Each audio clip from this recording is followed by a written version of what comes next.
పచ్చకాలకేయులు రెచ్చిపోతున్నారు. కూటమి ప్రభుత్వాన్ని ప్రశ్నించిన వారిని టార్గెట్ చేస్తూ సైకోల్లా చెలరేగిపోతున్నారు.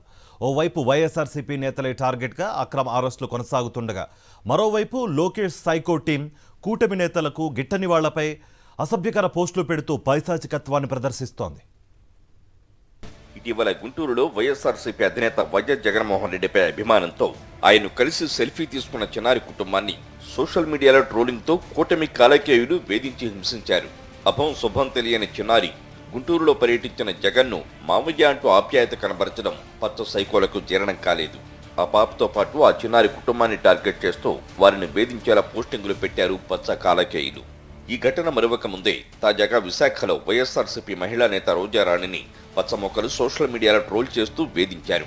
ఫేస్బుక్, ట్విట్టర్లో అసభ్యకరమైన పోస్టులతో ట్రోల్ చేస్తూ వేధిస్తున్నాయి పచ్చ మోకలు.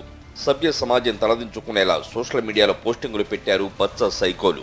అమరావతి టీడీపీ కేంద్ర కార్యాలయం, హైదరాబాద్ ఎన్టీఆర్ భవన్ కేంద్రంగా Lokesh and co gang social media సైకోల కర్మాగారాన్ని నడిపిస్తోంది. ఒకరు కాదు, ఇద్దరు కాదు, రాష్ట్ర స్థాయి నుంచి గ్రామ స్థాయి వరకు దాదాపు వేలాది మందిని తయారు చేసి ప్రభుత్వాన్ని ప్రశ్నించిన వారిని కూటమి నేతలకు గిట్టని వాళ్లపైకి ఉసుగొలుపుతోంది.